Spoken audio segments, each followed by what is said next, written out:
as still as we possibly can with the head. Looking for the hands to be above the waist. And I'm looking for everything to be working towards the target, the arms, the legs.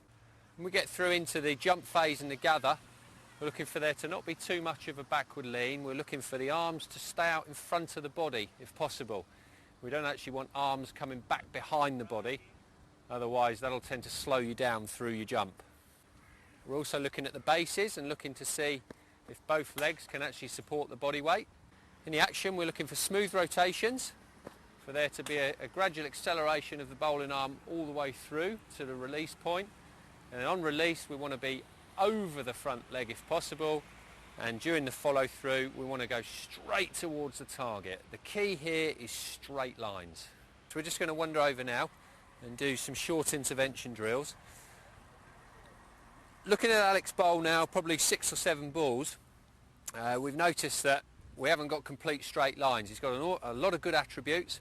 He's got decent pace, he gets the ball to swing away, but now what we're going to try and do is give him as much consistency as we possibly can.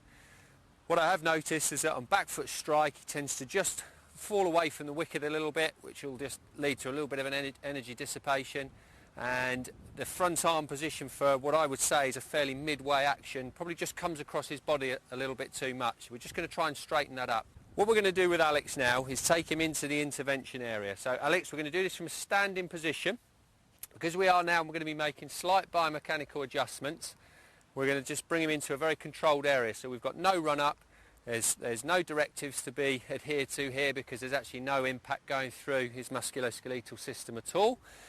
Now Alex is pretty much a midway bowler. Remember, I haven't got my cameras and I'd much prefer to have my cameras out, but I'm fairly sure he's a midway bowler. So we're just going to get him to recreate a midway position with his back foot, which is to there. I'm fairly sure that is in that position.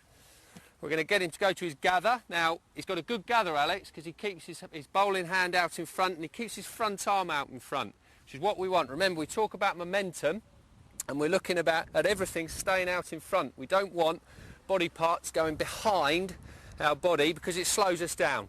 It takes away from what we're actually trying to do, which is get the ball down to the other end as quickly and as accurately as possible.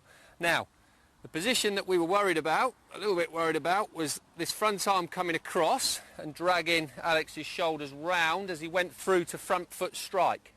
So we're going to try and stabilise him right in front of his action. So I'm just going to ask Alex to try and look inside that front arm.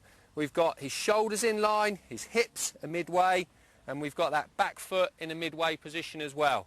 Now from here, we're just going to ask Alex to just rock back. Remember, he's got no momentum, so this is quite hard. He's got to keep everything in nice and tight and just bowl towards the net. Okay, have a little go. Down into the net. That's it. Perfect. Now, what we've done here is we've taken away all distractions from Alex. We are just working the kinesthetic or the feel. So we're trying to find out whether Alex feels as if he's standing upright and going towards the target. So the obvious question is...